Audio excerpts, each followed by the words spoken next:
estrategia del día es traída para vos por bloomberlinia.com. Muy buenos días, estrategas. Soy Francisco Aldaya, jefe del Buró de Argentina en bloomberlinia.com, y hoy les voy a comentar las 3 noticias más importantes para que arranquen su día. Además, Belén Escobar con el dato económico de la semana. Como siempre, no se olviden de darle clic al botón para seguir a este podcast, de compartir este capítulo, de activar las notificaciones y si les gusta lo que hacemos acá de lunes a viernes, ¿por qué no darnos un 5 estrellas en Spotify o un pulgar arriba en YouTube? 1.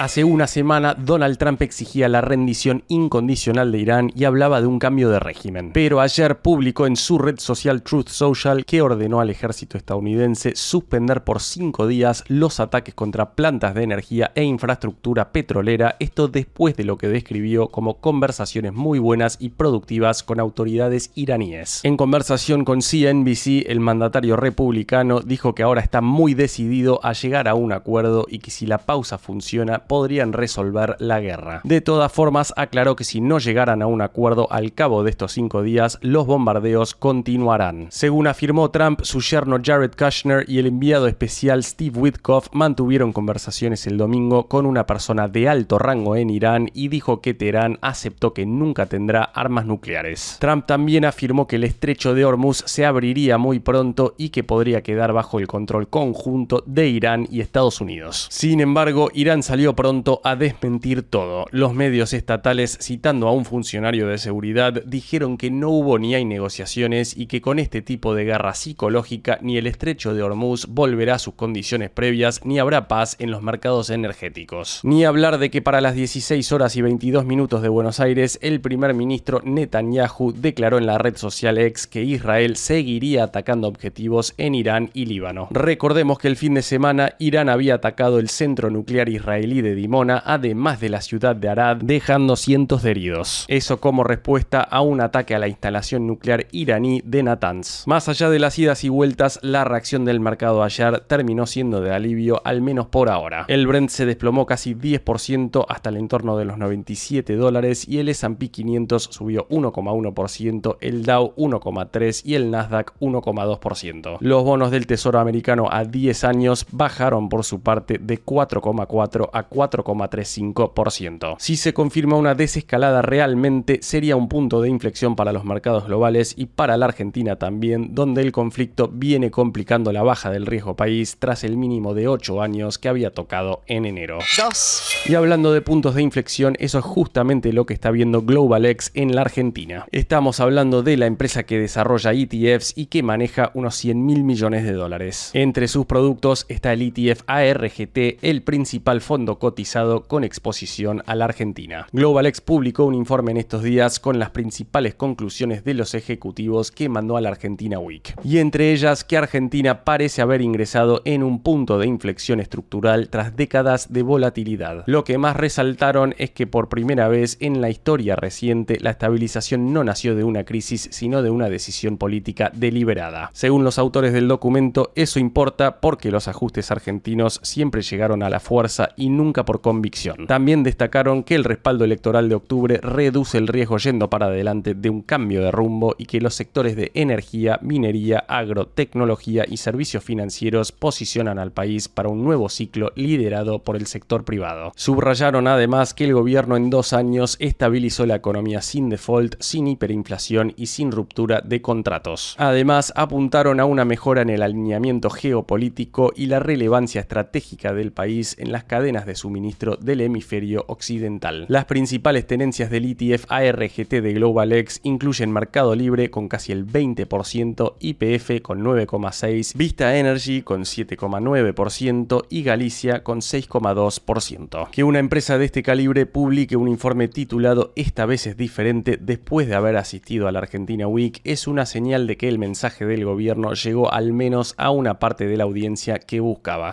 3. Mientras Donald Trump anunciaba una pausa en los ataques a Irán, en Houston comenzaba la primera jornada del CERAWeek, la mayor conferencia del sector energético del mundo. Y hay que resaltar que dos de las voces más importantes en el sector fueron bastante menos optimistas que algunos en el mercado. Por su parte, el CEO de Chevron, Mike Wirth, advirtió que los futuros del petróleo no tienen incorporada la magnitud real de la disrupción que generó el cierre del estrecho de Hormuz. Según Wirth, el mercado opera con información escasa y percepción, pero la oferta física de crudo es mucho más ajustada de lo que sugieren los precios. Para el ejecutivo, hay petróleo y gas que simplemente no está llegando al mercado y los productores del Golfo vienen recortando la producción porque no pueden exportar por el estrecho. Además, los ataques iraníes dañaron infraestructura energética en la región y algunos gobiernos están reteniendo stocks. En esa línea, advirtió que incluso si el estrecho se reabriera, va a llevar tiempo reconstruir inventarios y que la velocidad a la que la producción pueda volver es una incógnita. En el mismo evento, Paolo Rocca, CEO de Techint, le esquivó a las críticas de Milei en los últimos tiempos y se refirió al impacto del conflicto en la planificación de las empresas del sector. Dijo que la volatilidad y la fragmentación de las cadenas de suministro son hoy una parte intrínseca del sistema y que eso obliga a duplicar capacidades e inversiones en distintas geografías. En ese sentido, dijo sobre Argentina que ve oportunidades a largo plazo en la producción de petróleo y energía y que es ahí donde Techint está centrando su atención e invirtiendo. Pero aún así, este nivel de inestabilidad por la crisis en Irán presenta desafíos para todas las empresas en términos de planificación. En las palabras de Rocca, si observamos el panorama actual, resulta sumamente difícil definir una estrategia sólida y consistente frente a todos estos desafíos.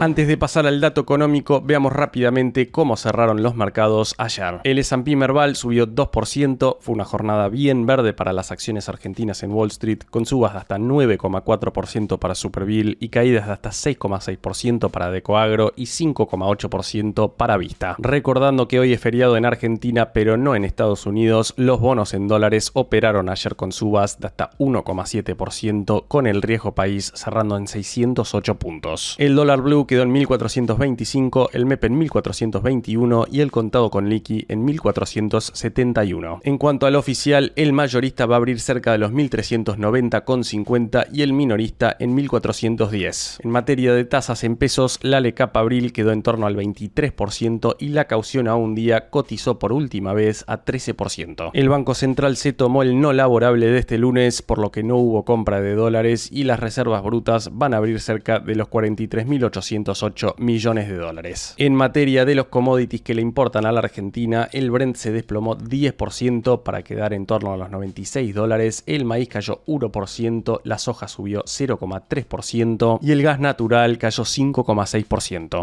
El dato económico.